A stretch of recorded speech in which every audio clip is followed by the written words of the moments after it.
Alright, so I found something new here.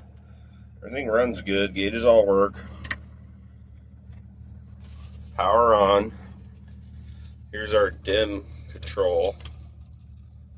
And when I push it on here, you're going to see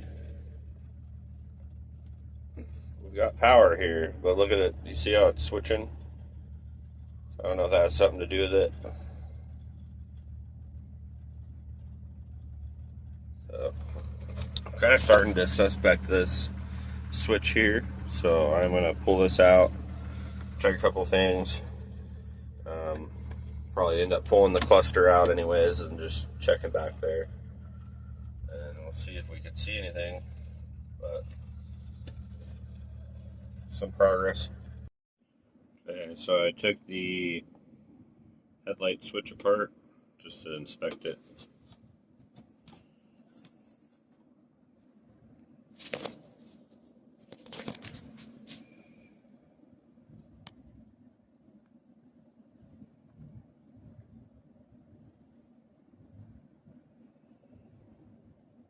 It doesn't look too bad. Maybe that one there.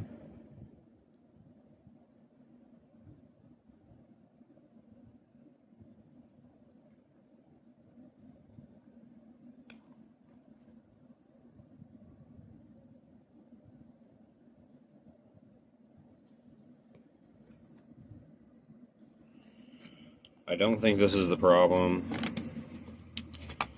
Mainly because when I move this switch here, it dims the odometer. But I want to take a quick look. It's only a few screws. This is the headlight plug. And it's in pretty good shape. So right here is the body control module. And again, from what I can see, I don't see any wires or anything freaking out. So I think the next step is we're going to pop this cluster out and just look at the back. So maybe all our issues are just in here. Okay, I took the cluster out, and apparently this little area here where this connector goes on, it's just a slip fit, and this little guy just kind of wiggles around in there. So maybe we just got a bad connection there. Check a couple things. I'll have to pull this cover off to look in there. We'll check the bulbs too, make sure they're just good. I'm not seeing anything obvious. I did see right back in there, you see that blue connector on that red-blue wire? I believe that's actually the park lamp wire.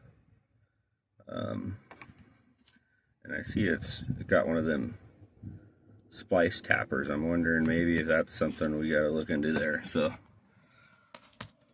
checking out a couple things. I did find out that this orange wire here does have voltage. But it's a pulse type of voltage. So we're not going to be able to even use that illumination. But I believe this is actually a park lamp wire as well. So we may be able to use that for the dim feature on the radio. So we're going to test that as well, so we can make that work.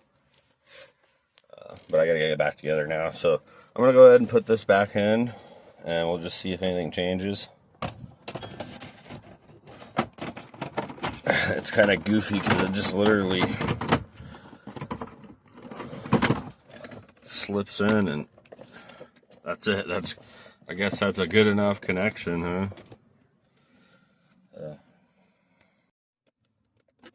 Okay, I want to show this little blue-red wire. If you got a Jeep, turn this on, and now I'll touch this wire.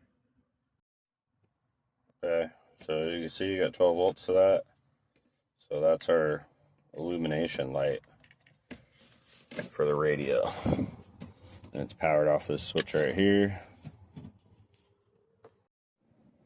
Okay, I got this thing stripped down as far as I can go. Fortunately, I can't see the other side of the cluster without pulling all the gauges, everything. So I don't think I want to dive in that far, but I don't see anything obvious. I took the main bulbs out. They go in these bigger slots here. And we're just going to test them by some crazy chance that they're all blown. But I don't think that's the case. Starting to suspect maybe a bad connection in here or something else. We're going to find out. Okay, so what I'm going to do here, I don't see anything obvious, but I'm going to go in here with my pliers.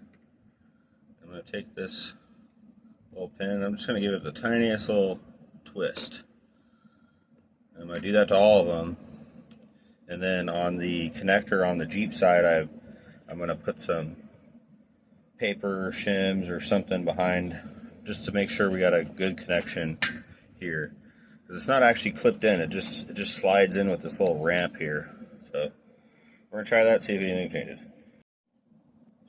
So as you can see, they're all just slightly turned, just the tiniest bit. And that should help with any connectivity there. Don't know if this is going to fix anything, but we're going to try it. Here's what I did, just temporary. I stuck some paper in here, and I kind of just got some of that slop out. Let's see if that makes a difference. As you see, everything's lighting up.